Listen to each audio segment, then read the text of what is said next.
আসসালামু আলাইকুম। খামার টিকিয়ে রাখার প্রধান উৎস হলো কাঁচা ঘাস। আপনি খামার করে কতটুকু সফলতা অর্জন করবেন তার প্রধান উৎস হলো কাঁচা ঘাস। কাঁচা ঘাসের উপর নির্ভর করে। আসলে আমরা যারা কাঁচা ঘাস না খাইয়ে গাভী পালন করি, আসলে কত লস হয় সেটা বলো আমরা সেটা হিসেব করে রাখি না।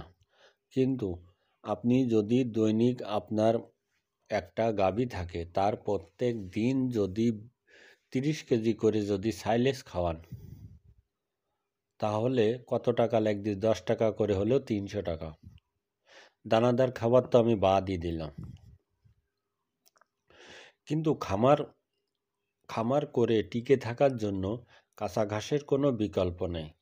আপনি খামার করবেন, তাহলে আপনাকে কমসে কম 50 দিন আগে আপনাকে ঘাস লাগাতে হবে। তারপরে আপনি গাভী ক্রয় করবেন, খামারে গাভী নিয়ে আসবেন, ওই দিনই ঘাস কেটে গাভীদেরকে খাওয়াবেন।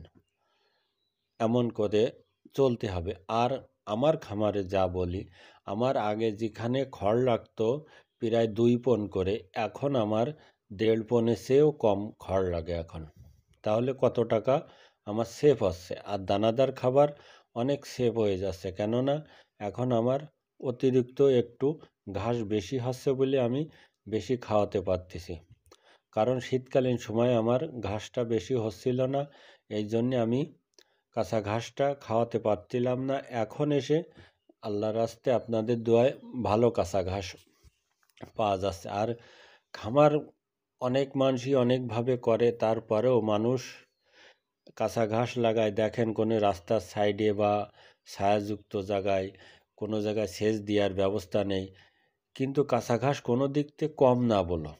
আপনার ধান চাষ করে দেখবেন আর ঘাস চাষ করে দেখবেন, ধানের চেয়ে 3 গুণ বেশি টাকা আপনি ঘাস বিক্রয় করতে পারবেন। যদি গরুও না থাকে আপনার, তা 3 গুণ আপনি ঘাস থেকে লাভবান হতে পারবেন। এরকম এই কাঁচা ঘাসটা। কিন্তু আমরা অনেকে মনে করি ধান চাষ করব, অন্য ফসল করব।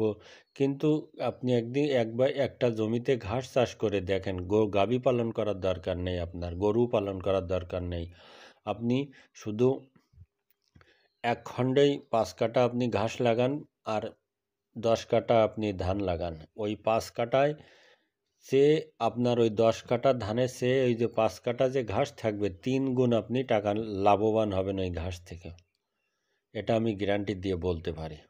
হ্যাঁ, আর যদি আপনি খামার করতেই চান, তাহলে আপনাকে অবশ্যই কাঁচা ঘাসের ব্যবস্থা রাখতে হবে।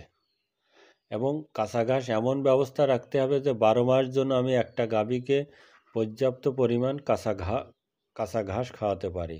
কমসে কম একটা গাভীকে আমি যেন প্রত্যেক দিন 20 কেজি করে কাঁচা ঘাস খাওয়াতে পারি।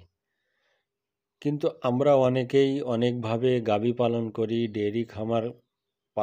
ডেয়ারি খামার করার চিন্তাভাবনা করি যে আমি বাইরের থেকে কুড়াই করে নিয়ে আসবো সাইলেজ বা কাঁচা ঘাস বা দানাদার খাবার তো বাইরের থেকেই কুড়াই করতে হয়।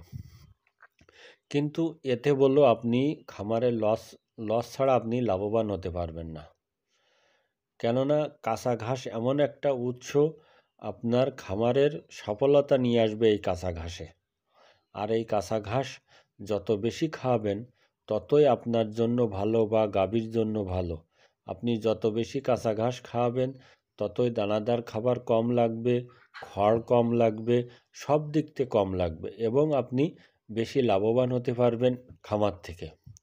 কিন্তু আমরা অনেকেই অনেকভাবে খামার করার চিন্তাভাবনা করি।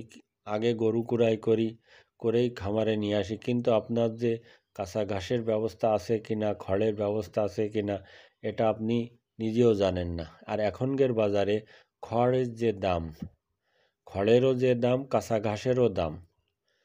তাহলে আপনি যদি কাঁচা ঘাস কুড়াই করে খাওয়ান, খড় কুড়াই করে খাওয়ান, তারপরে সাইলেজ কুড়াই করে খাওয়ান, দানাদার খাবার কুড়াই করে খাওয়ান, তাহলে কি লাভ থাকবে?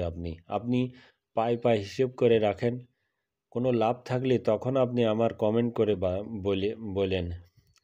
আসলে আমরা খামার করি মানে টাকা আছে বা আবেগে খামার করি, ওই খামারওয়ালা এত টাকা লাভবান হয়েছে, আমিও এত টাকা লাভবান হব। আসলে ভাই, লাভ আছে, কিন্তু কাঁচা ঘাসের কোনো বিকল্প নেই।